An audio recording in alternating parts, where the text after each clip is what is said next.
couple of weeks ago I was approached by Dave and Dan Toon of WiP Games and Miniatures. This father and son duo asked if I would like to review their rules and some new miniatures that are coming out very soon. And I was very intrigued and of course said yes. And a few days later a parcel arrived with a couple of really nice little look at rule books and some miniatures in it. Now I'm going to split my review into two videos. Today I'm going to have a look at the rule books. And next week I'll do a video about the miniatures themselves. So Dave and Dan have spent the best part of the last 3 years writing and playtesting these rules called On Bloody Ground. They currently have 2 books covering the Norman Conquest and the El Cid and the Reconquista. Each of these rule books includes the same basic core mechanics, so you'll find the core rules in each book, with some period specific army lists and a few little changes, keywords and things like that, that make each book unique to that particular period. They plan on publishing, I'm told that they're planning on publishing a new book once every 6 months. So, and they're already working on their next one, Caesar's Campaigns, which I personally am quite looking forward to seeing what they come out with for that. So, basically I just thought I'd take today to have a quick flick through of these books. Now as I say, the core rules are generally the same. So what I'm going to do is I'll just open one book, but there are some differences and I'll highlight them at the appropriate moment. So let's move that to one side. So we're going to look at their Norman Conquest book. As it says on the cover, it's a mass combat wargaming rulebook. It's specifically designed for individually based 28mm figures, but actually there's a lot of flexibility there. Models go on a movement basis, so really it doesn't really matter what size figures you're using, and indeed if you've got them based in multiples there are ways around it. As I've discussed in plenty of my videos before, you can use dice and other means to track casualties and so on, and they recognise that and actually mention that in their notes on the system.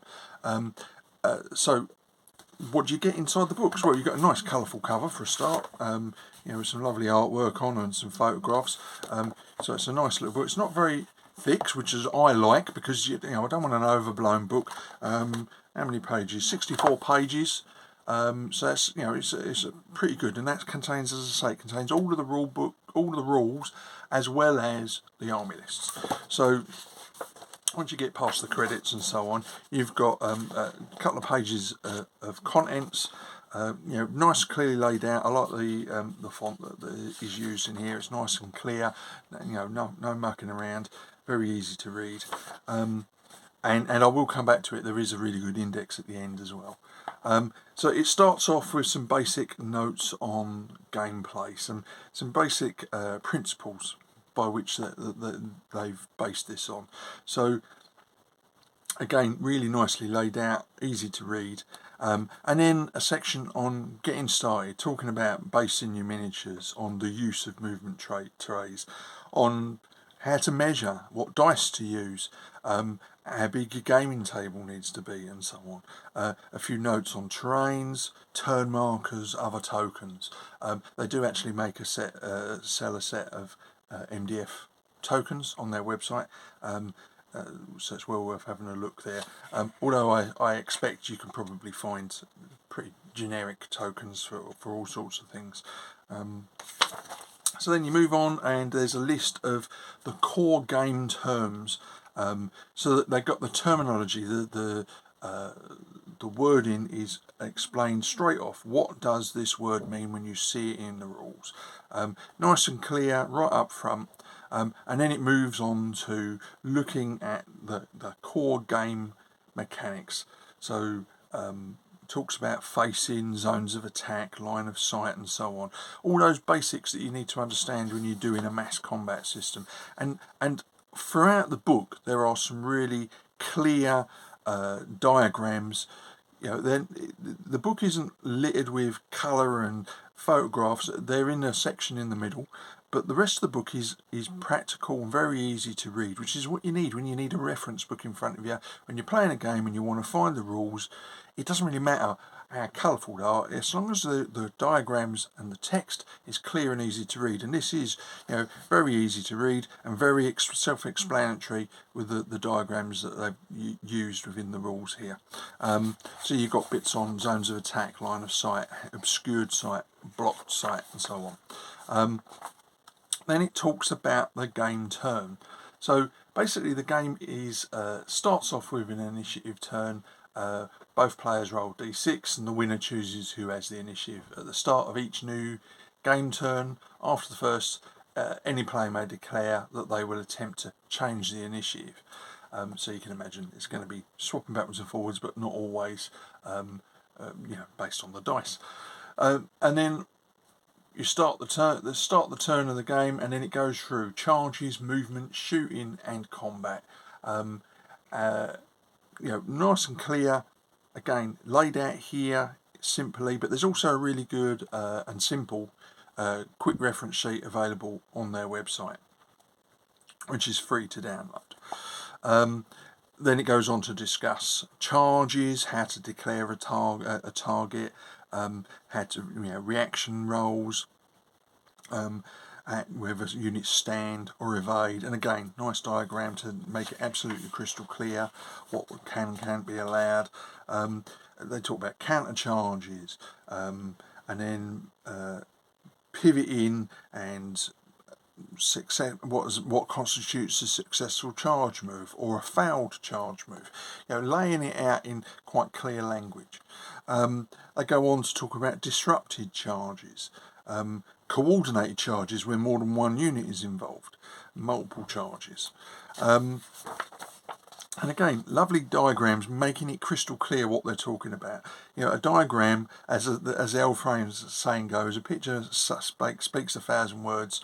A well laid out diagram and a set of rule books can make it absolutely crystal clear what the author is intending when they've written their description of a rule. So they talk about here about pushing into combat. And then there's a section all on movement. Now, something that I found was quite interesting is that they seem to be allowing movement can be quite fluid. So if you're marching in a straight line, you've got quite a long movement distance. If you're going to do a manoeuvre move, then you can pivot the unit based on a central point within the stand, within the movement tray. You can pivot the unit but at the beginning and the end of the move.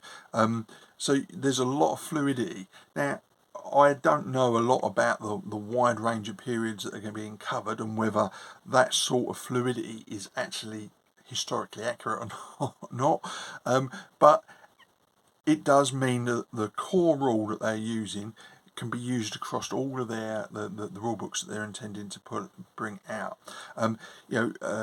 Units can do a shift, so they can move a couple of inches in either direction, as long as it's a straight move, so forwards, backwards, sideways. And again, all movement rates are laid out here. They're on the quick reference sheet, very easy to understand. Shooting, again, nice straightforward. There's modifiers and so on. How you roll to hit, shooting into a combat, and talk about massed archery and armour saves. Again, one page on shooting rules. That's all you need. Nice and clear. Then they talk about combats, obviously when units get into contact with each other and melee starts. Within that combat section, there's a sequence of events. So, aligning the units, determining attacks, and roll to hit, roll for armour saves and wounds, removing casualties, and working out the combat results. Nice and clear, very well laid out. Again, more diagrams, very simple modifiers, all of which are available on the quick reference sheet. And then we go on to, they talk about combat scores, combat results, winning and losing, units that stand fast or push back, break tests for units, units that are routed or wiped out. So there's a lot of detail in here. And then in the centre of both books, there are some colour photos, and these are really useful because they not only give you an idea of how units should be based, but also, you know, you've got a useful guide to how to paint miniatures.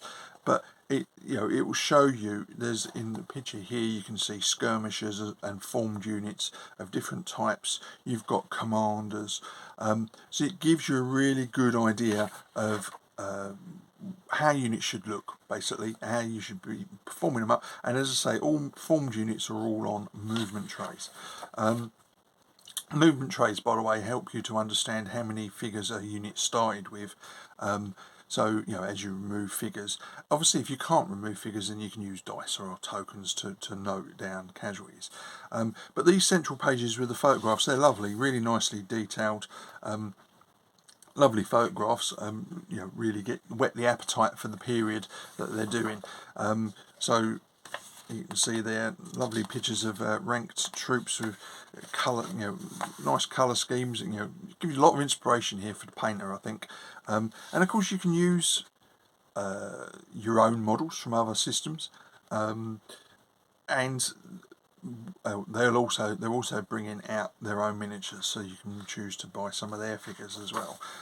So there's quite a few pages of colour photographs in the Norman book, and then I'll just quickly show you in the El Cid one again. So very nice mounted troops there. Some really nice banners on these models. Obviously, they're you know, you've got Blackguard, Berber Spearmen.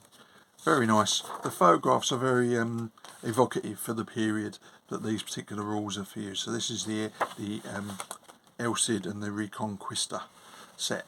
So again, the core rules are the same, but there's central pictures are different for the units, and then there'll be the appropriate army lists at the back of the book. So fewer colour pictures in this one, but this one again very, like I say, nice photographs, really nice to look at, and inspiration for the painter. But also a good way of showing you how units should be based up, so that you know what you've got to do. And then immediately after the photographs in this particular book, there's a section on how to create your army list, you know, army points if you want to do it that way. I mean, I tend to ignore army points. I'm quite happy to have imbalanced forces, particularly if I'm trying to recreate a historical battle. But if you want a balanced army, you can choose, it tells you how to pick with the available points, pick from an army list, and so on. There's a section all on commanders, so again, detailed there. 4 different types of commander: generals, characters, sub-commanders, and leaders, presumably individual unit leaders. Again, very clearly laid out. It's not, the page isn't empty, you know, the pages are full, but the text is clear. They've chosen a really good font for this. And you know, font is one of those things that is often under recognised. You know, you've got, I mean, I've bought plenty of rule books in the past that have got a background of coloured pictures, and it actually makes it really hard to read the rules sometimes, particularly when you're flicking through them trying to find that one rule that will stop an argument across the games table. What you want is a reference book. So this is, you know, it's interesting and it's been well laid out, but the point is it's very easy to find what you're looking for. So the section goes on here to talk about command influence, lone commanders, commanders that have joined units, and so on. It also talks about command points, which are used when attempting to change the initiative, or re-roll failed leadership tests, or give orders. So again, interesting. A little bit of artwork unique to this particular period. Talks to you about how to keep track of command points and so on. And then the different types of orders. So it tells you what you can, the orders that you can use during the course of a battle. So then it goes on to talk about the units themselves. You know, how you understand effectively the stats for those units. So things like what type of weapons they're using, their hit value, their wound value, leadership rating for units, armour, points, how many points they've cost, and so on.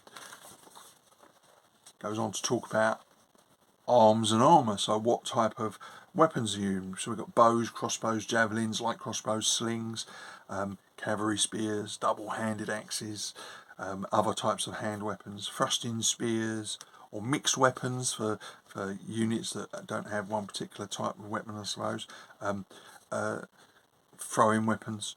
Then it goes on to talk about things like shields, bucklers, large shields, padded armour, light armour, and so on. Obviously, this can be adapted, these sections can be used and adapted slightly depending on the period and the type of equipment that was available. But essentially, as I say, these rules are replicated in both books and will presumably be replicated going forwards, but some terms, some types of armour or weapons won't be available for certain periods. Again, talks about keywords, things that you need to know for understanding how units work. So you've got fanatical units, formed units, inspirational, light units, and so on. Shield wall, undisciplined, unruly, what a warband is. Again, very clear, simple language, really easy to understand. And then this is the bit where both the rule books vary, because now we get on to the army lists themselves. So it talks about, within this particular book, we've got the Saxons, we have the Vikings, the Normans, the Irish, the Scots, and the Welsh. So what do you have here? It talks about the army composition, how many points can be spent on commanders, what percentage of points can be spent on certain types of units, and so on. Whether there's how many percentage points, how much of the points you have available can be spent on mercenary units, and other restrictions. And then it talks about special rules that apply to these types of troops. So for the Saxons, we've got Oath Sworn. Oath Sworn unit receives a +1 to the dice roll when receiving an order from the general. So this is where you get the colour, the period-specific themes that make one army list stand out from another, and this is where you're going to see the difference between one period and another. You use the core mechanics for how everything moves and reacts and fights, but then you get the real detail that differentiates armies of different periods written out here. And then you'll have different types of command stands here. So you've got a general, sub-commander, a leader, and then it goes on to show different types of leaders here, characters, and then you're going into infantry, so you've got housecarls, thanes, mounted thanes, and so on. So you can see how these are made up. So you got within each stat block, so for instance the housecarls, it will tell you what type of weapons they've got, and different options that you can pick from, what special rules apply, and what keywords apply to that particular unit. So as I say, then we go on, we've got the Vikings, and again, same sort of format, telling you what percentage of points can be spent on different types of troop types within your army list, and then individual units. So in this case, you've got the king, and so on. You've got different types of troop types, commanders, Harold Hardrada, for instance, or Tostig Godwinson. So really nice, very easy, again laid out really easy, really simple to read, and you just pick what you need so that you can build your army up. As I say, that's if you're following a point system. You may not need to do that. If you want to play a historical battle and you want to try and put together an army list that is more historically accurate, then you can ignore the points. The same goes for any set of rules that uses a points-based system. So then you got, as I say, you got the Normans, the Irish, the Scots, and then finally the Welsh. So same sort of format. We have a quick look at the army lists from the El Cid book. So what have we got in here? We've got Christian Spanish. So again, same format as the last book. Details about how army composition, restrictions on the list, special rules, and then you've got the stat blocks, if you like, that list the types of commanders, and then goes on to the unit types. So you've got Christian Spanish, a couple of pages of unit options there. The Almoravids, I hope I'm pronouncing these right. Again, plenty of stat blocks there for the different types of units there. Tribal skirmishers, camel riders, mercenary crossbowmen. Then you have the Al-Andalus, or Al-Andalus. Again, apologies for my pronunciation. This isn't a period that I'm familiar with or have played. Although I have to say, love the El Cid movie, and it's probably a period that I will come back to at some point and end up playing and collecting. Or maybe my mate Stuart will suddenly whip this out of his collection, because he's got a huge collection of figures. He's probably got this somewhere, so we'll end up playing it. We've got like Christian Spanish, and we have the Almohads. Okay, terrible pronunciation. And the late Andalusians. So that's the army lists that are for the El Cid book. Then at the end we get onto terrain, and it talks about different types of terrain, and again, terrain keywords. Is it difficult? So no charge bonus when attacking, disruptive, no rank bonus for formed units, and so on. Obstacle, formed units or cavalry may not march through an obstacle. So again, very clearly laid out, nice simple language, no ambiguity about what they're describing there. And there's a few examples as well, just to help you understand the terrain rules. Now there's a section on choosing your ground. So this is talks about setting up and placing the terrain. Now, again, you can do it where you set up a random army, random terrain. I prefer to use more historically accurate terrain because I tend to be replicating historical battles. So this is a section that you can follow or not follow, really depending on what you're doing with it. At the end of the day, at least it's in there. You can use it if you want a system for generating your playing table and the terrain that you've got to fight across. And it also talks about how to deploy your armies. And then a section all on how to win the battle, victory points. Obviously very important. The different types of victory. You can have minor victories, standard victories, crushing victories. Again, you need that in order to determine who's won. I mean, sometimes when you play battles, one side will just concede. Sometimes you're playing until one army breaks or not. So this is going to help you to figure out who's won if it's a really tight game.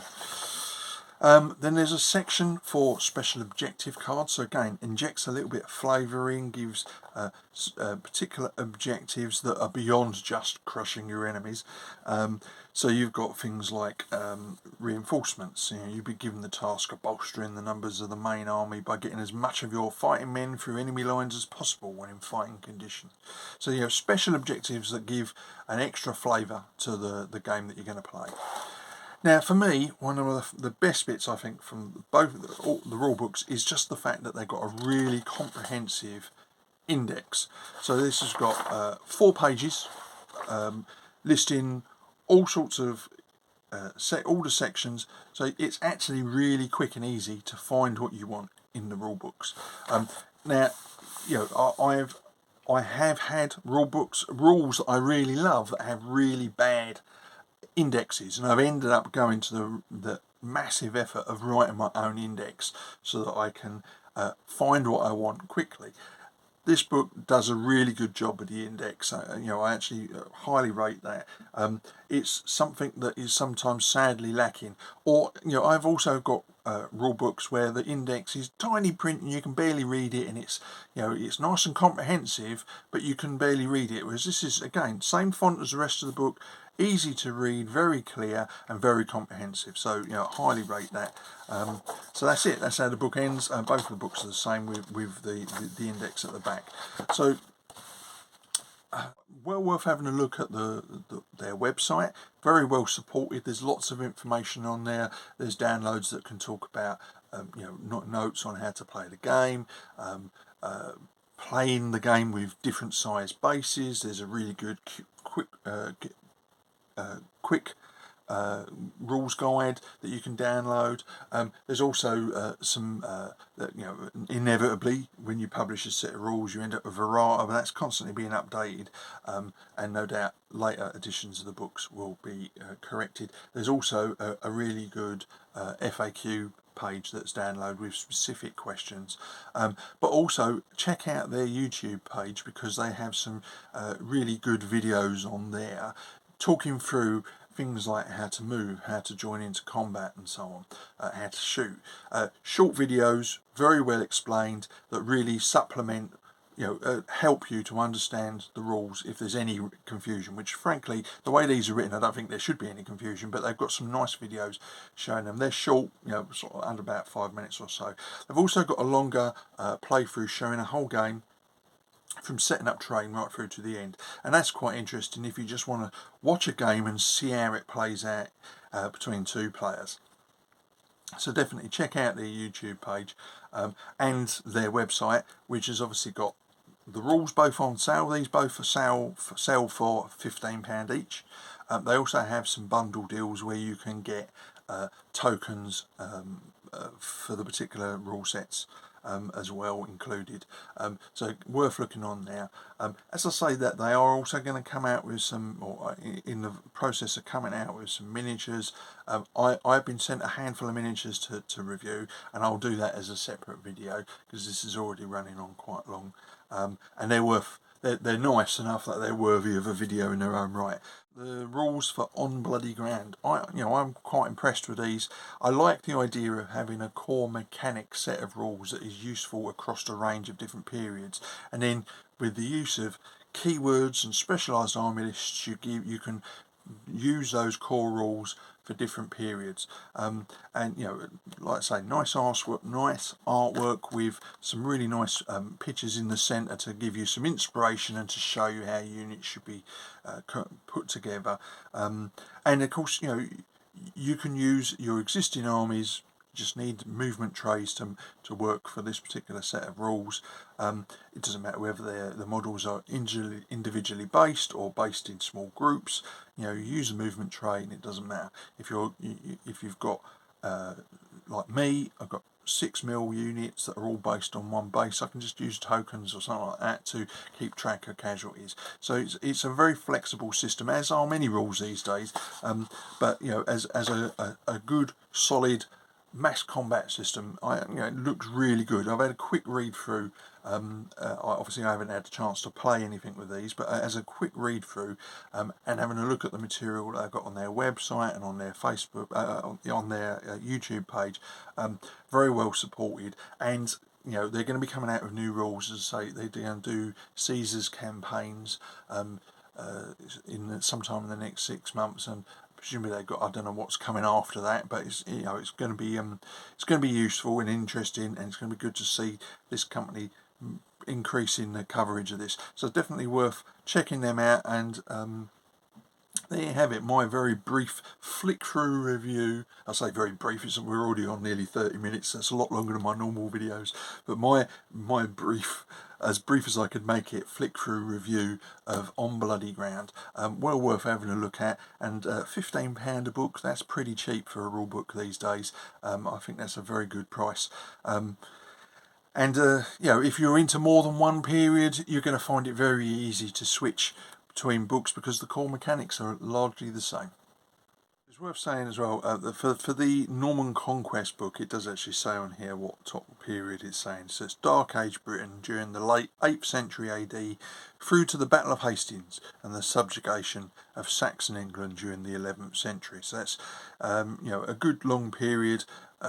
covering quite a lot of battles and a lot of activity that you can use. And it talks here about this, saying that you've got a set of rule books that include army lists that are specific to periods, and it talks briefly on the back cover about the fact that these are common sense rules, easy to learn, easy to remember, which they are. From my quick flick through there, they look very straightforward and very easy to use, and I think sometimes that's what you need. Overly complicated rules just cause argument as far as I'm concerned. I want a simple set of rules where I can focus on the tactics. Talks about the scale, that this is designed for 28mm miniatures, but actually, yeah, you can probably adapt it for use with other types of miniatures. And on the back it also lists the armies that are included. So as I say, the Norman Conquest book covers the Saxons, the Vikings, the Normans, the Irish, Scots and Welsh. And then if we have a quick look at the El Cid book, this is saying this covers the period, the Middle Age Spain during the early 11th century AD, with the rise of El Cid through to the fall of Almohad Empire in the 13th century AD. So again, a nice couple hundred years period when you can use this in, and it's, as I say, includes the Christian Spanish, the Almoravids, the Al-Andalus, the late Christian Spanish, and Almohads, and the late Andalusians. Again, apologies for my pronunciations, probably all completely wrong, but the cover gives you a very clear idea of what the contents are. So I mentioned it earlier, but it's well worth checking out their YouTube channel. They have a series of quite short videos. We've got 3-4 minutes just talking you through how to charge, line of sight. They do a quick flip through the book, although with a lot more brevity than I have used. There's a little video on movement, and there's a battle report showing a whole game. So that's if you've got a couple of hours to spare and you want to see a game from beginning to end, then they've got a battle report on there. Very nice. It's nice to see a set of rules, particularly by independent producer, in this case a father and son team. They've gone to the effort of putting out some explanatory videos to support the rule set. So I actually think that's a really good feature of this, so well worth checking out their videos if you want to see a little bit more detail about how the rules work. It's also worth checking out their website. Again, lots of nice colourful pictures included on the screen, and a little bit of information is a bit about the guys themselves and who they are. There's their catalogues that you can buy, everything from the miniatures that are going to be coming out through to the rule books and tokens, and then you've got, obviously you can purchase individual items. So the 2 rule books that we've discussed today, you've got bundle deals of various kinds, you've even got tokens for the game that you can purchase. So in this case, terrain keyword tokens for use specifically with this set of rules. So a nice little set of rule books, and at the moment there's not much on there in terms of their miniatures, because they've only just started to produce them, but that will grow more over time. So check out their website. Again, the thing that I like about both the rules and the website is no nonsense. It's clear. The website is very easy to navigate around. You can find what you need without all the faff that you get with bigger games companies that basically have all bells and whistles on their website, as if they're overworking, over effort to impress.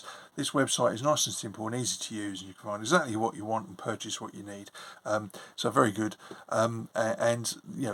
Also as well, it has to be said, all the resources are available here on this page. So you can download these for free. So you've got a errata sheet, which every set of rule ends up with some errata, so that they'll be worked out in due course. But you've got the quick reference sheet, notes on campaigns, on gameplay, frequently asked questions, how to use the set of rules with different base sizes, different army rosters, and a special objective sheet. So that features in the rules as well. So if I just click on that and I'll show you what I mean. So you've got the different types of special objectives, so you can print them out without having to bend your book to photocopy it. So you can print things out. So again, nicely supported, a good selection of resources that are provided with the rules. Some rules come out and they've got no support whatsoever. I think this is a nice solid set of support material that you can download for free once you've bought the rule book. So check out their website and of course their YouTube page.